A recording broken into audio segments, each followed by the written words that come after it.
سورۃ المزمل ہے، یہ مکی صورتوں میں سے ہے اور اس میں 20 آیات ہیں۔ آج اس کا بھی آغاز کرتے ہیں۔ بسم اللہ الرحمن الرحیم۔ یا ایھا المزمل، اے چادر اوڑھنے والے۔ یہ آپ کو ایک محبت اور پیار سے خطاب کیا گیا۔ اس کی کئی وجوہات بیان کی گئی ہیں کہ یا تو جب نبی کریم صلی اللہ علیہ وسلم پر ابتداءً وحی نازل ہوتی تھی تو آپ کو شدید سردی سی محسوس ہوتی تھی اور کچھ خوف سا محسوس ہوتا تھا، تو آپ چادر میں لپٹ جایا کرتے تھے گھر آ کر، تو آپ کو یہ خطاب کیا گیا، اللہ کی طرف سے یہ تھا، اس طرح بلایا گیا، اے چادر اوڑھنے والے۔ اور کبھی ایسا ہوتا تھا کہ آپ چادر لے کے چونکہ آرام فرماتے تھے تو عام نارمل حالت میں چادر اوڑھی ہوئی ہے، تو اس طرح یا ایھا المزمل، اے چادر اوڑھنے والے، آپ کی اس حالت کو مطلب سمجھ لیں سامنے رکھ کر اور یہ اس طرح خطاب فرمایا گیا۔ تو اے چادر اوڑھنے والے، اس میں ایک توجہ طلب بات یہ ہے کہ بعض لوگ اپنے بچوں کا نام یہی رکھتے ہیں مزمل، لیکن زے کی تشدید کو چھوڑ دیتے ہیں، مزمل، زے کو بغیر تشدید کے پڑھتے ہیں، حالانکہ یہاں 2 زے ہیں، مزمل، مزمل، میم بھی 2 ہیں، زے بھی 2 ہیں، تو پڑھتے ہیں مزمل، ایک زے پڑھتے ہیں، ایک ختم کر دیتے ہیں، یہ بالکل غلط ہے۔ اس سے لفظ خراب ہو جائے گا، غلط ہوگا، یہ مناسب نہیں ہوگا۔ اگر یہ نام رکھیں تو پھر زے کو ذرا وقف کر کے پڑھیں، مزمل، مزمل۔ اسی طرح آگے آئے گا مدثر، اس میں بھی دال پہ تشدید ہے، اسے بھی مدثر کہتے ہیں، مدثر بھی نہیں کہتے، دثر، فے کے ایک زیر کے ساتھ ہے، مدثر نہیں کہتے، مدثر۔ ایک تو سے پہ زبر بنا دیتے ہیں، پھر دال کی تشدید ختم کر دیتے ہیں، یہ غلط ہے، مدثر۔ اگر یہ ادائیگی میں دقت پیدا ہو تو دوسرے نام رکھ لیجئے، کوئی بات نہیں، لیکن اگر یہی نام رکھنا مقصود ہے تو پھر صحیح تلفظ ادا کرنا چاہیے، کیونکہ قرآن کا لفظ اس کو بگاڑنا نہیں چاہیے۔ یا ایھا المزمل، اے چادر اوڑھنے والے، قم اللیل الا قلیلا، آپ رات میں قیام فرمائیے، الا قلیلا، مگر تھوڑی رات، یعنی کچھ رات آپ ٹھہر جائیں، باقی رات میں قیام فرمائیں۔ کتنا ٹھہر جائیں، اس کی مزید وضاحت فرمائی کہ نصفہ او انقص منہ قلیلا، آدھی رات یا اس سے کچھ کم کیجئے، یعنی آدھی رات تک آپ قیام فرمائیں یا اس سے کم قیام فرمائیں، او زد علیہ، یا اس پر کچھ بڑھا لیجئے، یعنی آدھی رات سے کچھ کم یا آدھی رات سے کچھ زیادہ۔ تو یہ پہلے جو ابتدائی اسلام میں کہا جاتا ہے کہ صحابہ کرام علیہم رضوان پر بھی اور خود نبی کریم صلی اللہ علیہ وسلم پر تہجد کی نماز کے بارے میں کلام ہے کہ یہ آپ پر واجب یا فرض تھی، بعضوں نے کہا فرض تھی اور باقاعدہ ادا کی جاتی تھی، لیکن بعد میں پھر اسی آگے انشاءاللہ آیت آئے گی کہ جس سے اس رات کے قیام کی فرضیت یا اس کا وجوب منسوخ ہو گیا، استحباب اب بھی باقی ہے، مستحب ہے کہ رات میں اٹھ کر آپ عبادت کر سکتے ہیں۔ وَرَتِّلِ الْقُرْآنَ تَرْتِيلًا، اور قرآن کو خوب ٹھہر ٹھہر کر پڑھیے، ترتیل کے ساتھ پڑھیے۔ ترتیل کا مطلب ہوتا ہے نرمی سے، آرام سے، واضح طور پر اور رعایت قواعد تجوید کرتے ہوئے قرآن کو پڑھنا، یعنی تجوید کے قاعدوں کی رعایت کر کے پڑھنا۔ تجوید کا مطلب ہوتا ہے کہ عربی کے حروف منہ کے خاص حصوں سے نکالے جاتے ہیں، خاص صفات کے ساتھ۔ اسی جو منہ کے حصے ہیں جہاں سے وہ حرف نکلتا ہے اسے مخرج کہتے ہیں، جس کی جمع مخارج ہیں۔ تو درست مخارج کے ساتھ کلمات عرب کو ادا کرنا، یعنی کلمات قرآن کو ادا کرنا ضروری ہوتا ہے، ورنہ معانی بدل جایا کرتے ہیں۔ تو گویا کہ آپ سے ارشاد فرمایا جا رہا ہے کہ آپ قرآن کو ٹھہر ٹھہر کر اور تجوید کے ساتھ ادا فرمائیے۔ اب تجوید تو یقینی سی بات ہے، نبی کریم صلی اللہ علیہ وسلم تو اہل لسان تھے، عربی اللسان ہے، تو تجوید آپ کو اس کی تلقین کرنا یہ کیوں ضروری ہوا؟ تو یہ یقینی سی بات ہے تعلیم امت کے لیے ہے کہ یہ قرآن نے اجمیوں کے اندر بھی پہنچنا تھا، غیر عرب میں پہنچنا تھا، اور غیر عرب یقینی سی بات ہے جب تک عربی تلفظ نہیں سیکھیں گے قرآن پاک کو تجوید سے پڑھ نہیں سکتے۔ تو اس سے بعض علماء نے تجوید کے سیکھنے کے وجوب کی طرف اشارہ کیا ہے کہ تجوید سیکھنا واجب ہے، کیونکہ قرآن کو پھر ترتیل سے کیسے پڑھیں گے جب تک تجوید نہیں آئے گی۔ لہٰذا عربی حروف منہ کے کس کس حصے سے اور کن کن صفات کے ساتھ نکلیں گے، یہ سیکھنا بہت ضروری ہے۔ اللہ تعالی ہمیں بھی توفیق عطا فرمائے۔ آگے اللہ تعالیٰ نے ارشاد فرمایا، اِنَّا سَنُلْقِي عَلَيْكَ قَوْلًا ثَقِيلًا، بے شک ان قریب ہم آپ پر ایک بھاری بوجھ ڈالیں گے، ایک بھاری بات ڈال دیں گے۔ اس سے مفسرین نے فرمایا مراد نزول قرآن ہے کہ ان قریب ہم آپ پر مزید ایس قرآن نازل فرمائیں گے جس میں احکام بھی ہوں گے، بہت سی چیزوں سے رکنا بھی ہوگا، بہت سی پابندیاں اور بہت سے ضوابط، قواعد اور اصول بیان کیے جائیں گے۔ اور یقینی سی بات ہے کہ جب انسان کچھ احکام کو پورا کرتا ہے، بعض چیزوں سے رکتا ہے بحکم الہی، اور کچھ اصول و ضوابط کی پابندی اختیار کرتا ہے تو مشقت محسوس ہوتی ہے۔ اسے اللہ تبارک و تعالیٰ نے بھاری بوجھ یا بھاری بات سے تعبیر فرمایا۔ اِنَّ ناشئۃ اللیل ہی اشد وطئا واقوم قیلا، بے شک رات کا اٹھنا وہ دباؤ کے اعتبار سے زیادہ شدید ہے، یعنی رات کو اٹھنے سے دباؤ بڑھتا ہے، آدمی کو مشقت زیادہ محسوس ہوتی ہے، نفس پر یہ رات کا اٹھنا بہت گراں گزرتا ہے۔ اللہ تعالیٰ فرماتا ہے بے شک ایسا ہے، وَأَقْوَمُ قِيلًا، اور وہ بہت سیدھا ہونے، گفتگو کے اعتبار سے بہت سیدھا ہے۔ مراد یہ ہے کہ رات میں جب انسان اٹھتا ہے تو چونکہ بڑی یکسوئی ہے، کوئی شور شرابہ نہیں، بہت پرسکون ماحول ہوتا ہے، تو اس وقت انسان جب گفتگو کرتا ہے تو بڑے پرسکون انداز سے ہوتا ہے، اور اس میں مداخلت والی کوئی بھی چیز نہیں ہوتی، تو اللہ کی طرف توجہ بہت زیادہ کامل ہو جاتی ہے، اور اس گفتگو کے اندر ڈسٹربنس نہیں ہوتی۔ جو پڑھ رہا ہے آدمی اگر اس کے معنی بھی جانتا ہو تو پھر نور علی نور ہوتا ہے کہ بڑا لطف آتا ہے۔ تو رات کا اٹھنا نفس پر بہت زیادہ گراں ہوتا ہے، اور رات میں گفتگو بھی بہت اچھی ہوتی ہے، بات بھی بہت اچھی نکلتی ہے، خشوع و خضوع اس بات کرتے ہوئے اللہ تعالیٰ کے ساتھ بہت اچھا قائم رہتا ہے۔ اِنَّ لَكَ فِي النَّهَارِ صَبْحًا طَوِيلًا، بے شک دن میں اے حبیب کریم صلی اللہ علیہ وسلم آپ کے لیے بہت سے کام ہوتے ہیں۔ تو یہ نہیں سمجھایا جا رہا ہے کہ رات میں آپ اٹھیے، کیونکہ دن میں تو آپ کے لیے بہت سے کام ہوتے ہیں اور اس میں مشغولیت یقیناً اللہ کے حکم سے ہی آپ فرماتے ہیں۔ رات ایک ایسی ہے کہ اٹھنا گرا تو گزرتا ہے نفس پر، لیکن اس میں اللہ تعالیٰ سے گفتگو بہت ہی پیاری ہوتی ہے۔ وَاذْكُرِ اسْمَ رَبِّكَ، اور اپنے رب کا نام یاد کرو۔ اس سے مراد ہے کہ بعضوں نے کہا کہ مراد یہ ہے کہ جب قرآن پڑھیں تو بسم اللہ الرحمن الرحیم پہلے پڑھیں، یا تسبیحات مراد ہیں۔ وَتَبَتَّلْ إِلَيْهِ تَبْتِيلًا، اور سب سے ٹوٹ کر اسی کے ہو جاؤ، یعنی سب سے رابطہ توجہ منقطع کر کے اللہ تعالیٰ کی طرف متوجہ ہو جاؤ۔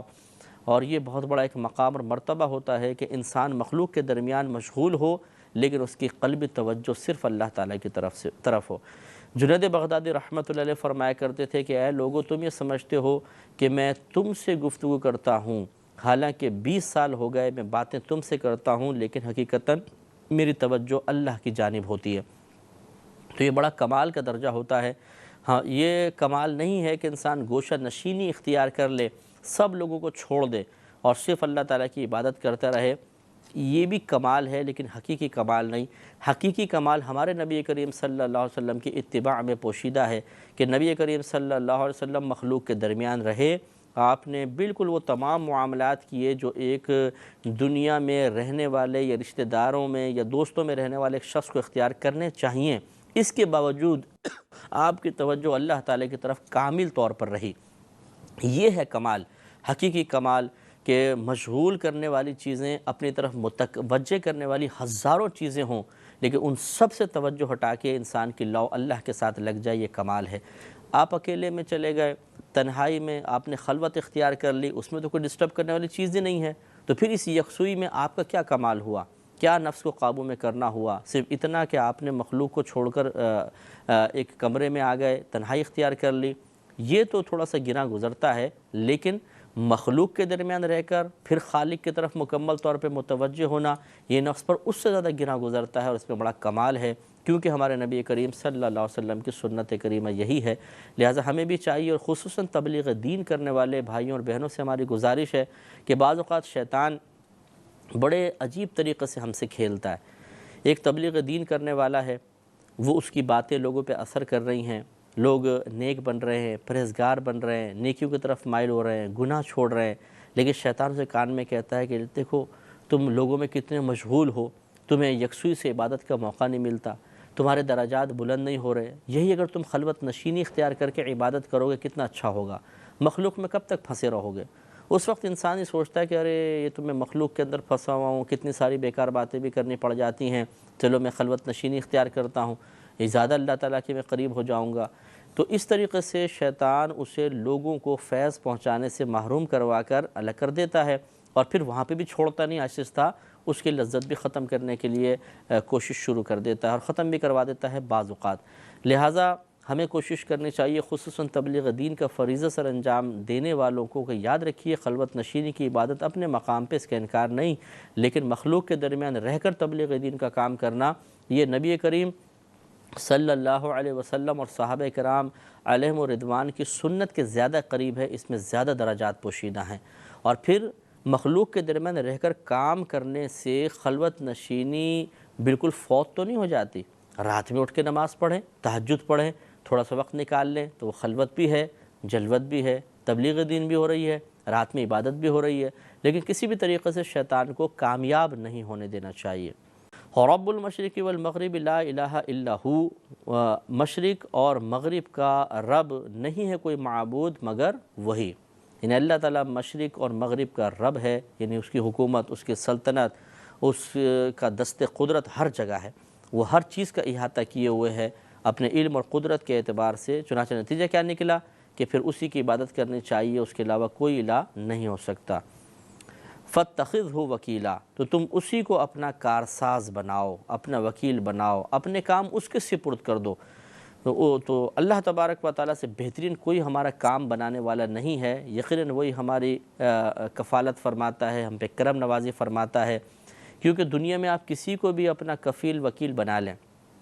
کبھی نہ کبھی تو یقیناً وہ آپ سے غافل ہوگا، کم از کم سوتے وقت، عبادت اختیار کرتے وقت، اپنے دیگر بشری تقاضوں کو پورا کرنے کے وقت۔ لیکن اللہ تبارک و تعالیٰ ان تمام عوارضات سے پاک و صاف ہے، وہ ہمہ وقت اپنے بندے کی طرف متوجہ ہے، تو بتائیے اس سے بڑھ کر کارساز کون ہو سکتا ہے؟ آگے اللہ تعالیٰ نے اپنے حبیب کریم صلی اللہ علیہ وسلم کو تسلی دیتے ہوئے ارشاد فرمایا وَاصْبِرْ عَلَىٰ مَا يَقُولُونَ، اے حبیب کریم صلی اللہ علیہ وسلم آپ صبر فرمائیے ان باتوں پر جو یہ کفار کہتے ہیں، وَاهْجُرْهُمْ، اور انہیں چھوڑ دیجئے، حجراً جمیلا، اچھی طرح چھوڑنا، یعنی انہیں خوب اچھی طرح چھوڑ دیجئے۔ لیکن یہ اس وقت یہ آیتیں منسوخ ہیں جب آیت قتال یا آیات قتال نازل ہوئیں، جنگ کی اور جہاد کی آیات، تو پھر ان کو چھوڑنے کا حکم منسوخ ہوا۔ وَذَرْنِي، اور مجھ پر چھوڑ دیجئے، وَالْمُكَذِّبِينَ أُولِي النَّعْمَةِ وَمَهِّلْهُمْ قَلِيلًا، مجھ پر چھوڑ دیجئے ان جھٹلانے والے مالداروں کو اور انہیں تھوڑی سی مہلت دیجئے۔ یعنی اے حبیب آپ بالکل فکر نہ کیجئے، آپ دل میں رنج اور ملال پیدا نہ فرمائیے، اگر یہ ابھی وقتی طور پہ کچھ غلبہ بھی ان کا نظر آ رہا ہے، جیسے 13 سالہ مکی زندگی میں سردار بہت زیادہ غالب سے نظر آئے، لیکن اللہ تعالیٰ نے فرمایا چھوڑ دیجئے، بدر کے موقع پر یا قیامت کے روز اللہ تعالیٰ ان کو ذلیل اور رسوا فرما دے گا، تو یہ اللہ کے ذمہ کرم پر ہے، آپ اس سلسلے میں رنج نہ فرمائیں۔ ان لدینا انکالا وجحیما، بے شک ہمارے پاس بھاری بیڑیاں ہیں اور زنجیریں ہیں اور بھڑکتی آگ، وطعاما ذا غصۃ وعذابا الیما، اور گلے میں پھنستا ہوا کھانا ہے اور دردناک عذاب۔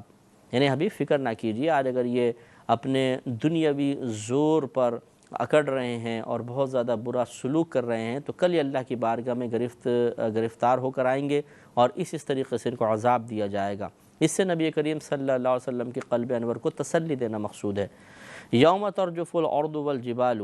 جس دن تھر تھرائیں گے زمین اور پہاڑ، ہلیں گے زوردار، قیامت کا دن مراد ہے۔ وکانت الجبال کثیبا مہیلا، اور پہاڑ ریتے کا بہتا ہوا ٹیلا ہو جائیں گے۔ کبھی آپ نے صحرا میں دیکھا ہوگا جب تیز ہوا چلتی ہے تو بڑے بڑے ٹیلوں کی ریت ایک دم یوں چلتی ہے تو وہ ریت کے ٹیلے گویا کہ بہتے ہوئے نظر آتے ہیں، ختم ہو جاتا ہے، دوسری جگہ جا کے ٹیلا بن جاتا ہے۔ تو اللہ تعالیٰ فرماتا ہے بروز قیامت اسی طریقے سے بڑے بڑے پہاڑ ایسے ہو جائیں گے جیسے ریت کے بہتے ہوئے ٹیلے۔ انا ارسلنا الیکم رسولا، بے شک ہم نے آپ کو ان کی طرف رسول بنا کر بھیجا، شاہدن علیکم، اس حال میں کہ آپ ان پر گواہ ہیں یا حاضر و ناظر ہیں، یعنی آپ ان کے احوال جانتے ہیں، کیونکہ امت کے اعمال انبیاء علیہ السلام کی بارگاہ میں پیش ہوتے ہیں اور انہی اعمال پر نبی بروز قیامت گواہی دیں گے، تو لہٰذا آپ ان پر حاضر و ناظر ہیں، آپ ان کے احوال کو اللہ کی عطا سے جانتے ہیں، ملاحظہ فرمانے پر قدرت رکھتے ہیں۔ تو اللہ تعالیٰ نے آپ کی لیے صفاتی لفظ استعمال فرمائے کہ بے شک ہم نے تمہاری طرف ان ارسلنا الیکم رسولا، بے شک ہم نے تمہاری طرف ایک رسول بھیجے، یعنی نبی کریم صلی اللہ علیہ وسلم، شاہداً علیکم، جو تم پر گواہ ہیں، کما ارسلنا الی فرعون رسولا، جیسا کہ ہم نے بھیجا تھا فرعون کی طرف ایک رسول، یعنی حضرت موسیٰ علیہ السلام، فعصا فرعون الرسول، تو فرعون نے اس رسول کی نافرمانی کی، فاخذناہ اخذا وبیلا، تو ہم نے اسے سخت گرفت سے پکڑا، یعنی فرعون کو ہلاک کر دیا۔ اس واقعے میں بھی نبی کریم صلی اللہ علیہ وسلم کے لیے تسلی کا سامان ہے کہ حبیب، دشمنوں کا ہمیشہ ایسا ہوتا رہا ہے کہ جو نبیوں کی مخالفت پر آیا، وقتی طور پہ اگر اسے کسی لحاظ سے کامیابی حاصل بھی ہوئی، انجام ان کا برا ہی ہوا ہے۔ لہٰذا انہی تمام واقعات کے پیش نظر اور زمانہ ماضی میں جو مسلسل ایک تسلسل واقعات میں جاری رہا ہے، آپ یہی نتیجہ مرتب فرمائیں کہ ان کا زور بھی ایک دن ٹوٹ جائے گا اور یہ ہلاک و برباد ہو جائیں گے۔ فَكَيْفَ تَتَّقُونَ إِن كَفَرْتُمْ يَوْمًا يَجْعَلُ الْوِلْدَانَ شِيبًا، فَكَيْفَ تَتَّقُونَ، تو پھر تم کیسے بچو گے، ان کفرتم، اگر تم کفر کرتے رہے، انکار کرتے رہے، یومن، اس دن، یجعلو، جو بنا دے گا، الولدان شیبا، بچوں کو بوڑھا، یعنی اتنا خوف زدہ وہ دن ہوگا، خوف والا، کہ بچہ بھی خوف کی وجہ سے بوڑھا محسوس ہوگا، جس سے کہ شدید ٹینشن اور غم کی وجہ سے، اگر آپ نے دیکھا ہو کسی شخص کو چند دن ٹینشن میں رکھیں آپ، 3-4 دن میں وہ مرجھا جاتا ہے، چہرے پہ جھریاں پڑ جائیں گی، پزمردہ چہرہ ہو جائے گا، آنکھیں اندر کو دھسی سی محسوس ہوں گی، حلیہ بدل جاتا ہے۔ اسی طریقے سے قیامت کے احوال جو انتہائی خوفناک ہیں، اور یہ کفار پہ یہ احوال انشاءاللہ آئیں گے، مسلمان اس سے محفوظ ہوں گے، لیکن بہرحال اس دن بچے بھی خوف کی وجہ سے بوڑھے ہو جائیں گے۔ السماء منفطر بہ، آسمان اس کے صدمے سے پھٹ جائے گا، کان وعدہ مفعولا، اللہ کا وعدہ ہو کر رہے گا۔ ان ہذہ تذکرہ، بے شک یہ ایک نصیحت ہے، فمن شاء اتخذ الی ربہ سبیلا، تو جو چاہے اپنے رب کی طرف راستہ اختیار کرے، یعنی اللہ تعالیٰ نے گویا کہ یوں فرما دیا کہ ہم نے آپ کو سمجھا دیا، ہم نے تم لوگوں کو سمجھا دیا ہے کہ اللہ کی، اگر رسول کی نافرمانی کرو گے، اللہ کی نافرمانی کرو گے، کفر پر اڑے رہو گے، تو یہ تمہیں عذاب ہوگا، اس سخت دن، قیامت کے دن کا تمہیں سامنا کرنا پڑے گا۔ تو اب جب تمہیں یہ نصیحت کر دی گئی، خود سوچ لو کہ اللہ کی طرف آنا ہی بہتر ہے، تو پھر جو چاہے اپنے رب کی طرف راستہ اختیار کر لے۔ ان ربک یعلم انک تقوم ادنی من ثلثی اللیل ونصفہ وثلثہ وطائفۃ من الذین معک، آگے اللہ تعالیٰ نے اپنے حبیب کریم صلی اللہ علیہ وسلم کو خطاب کرتے ہوئے ارشاد فرمایا کہ ان ربک، بے شک آپ کا رب، یعلم، جانتا ہے، انک تقوم، کہ بے شک آپ کھڑے ہوتے ہیں، ادنا من ثلثی اللیل، رات کے 2/3 کے قریب، ونصفہ، اور کبھی اس کا آدھا، وثلثہ، کبھی تہائی، وطائفۃ، اور ایک گروہ بھی کھڑا ہوتا ہے، من الذین، ان لوگوں میں سے، معک، جو آپ کے ساتھ ہیں،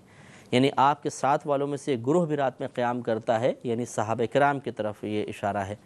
واللہ یقدر اللیل والنہار، اور اللہ تبارک و تعالی رات اور دن کا اندازہ فرماتا ہے۔ علم ان لن تحصوہ، اور اسے معلوم ہے کہ اے مسلمانوں، تم سے رات کا شمار نہیں ہو سکے گا۔ مطلب کہنے کا یہ ہے کہ آج کے دور میں تو گھڑی ہے، آپ دیکھ لیتے ہیں 12 بج گئے، 1 بج گئے، 2 بج گئے، لیکن اس دور کا اندازہ کریں، پتہ نہیں چلتا تھا کہ رات کتنی گزر گئی، کتنی باقی ہے۔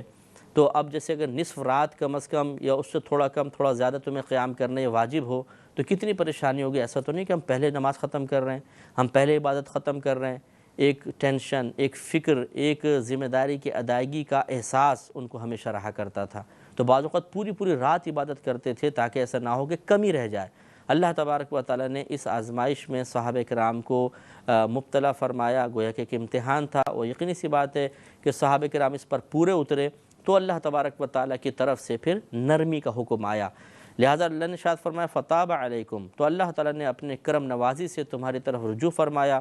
فقرؤوا ما تیسر من القرآن، تو اب قرآن میں سے جتنا تم پر آسان ہو اتنا پڑھ لو،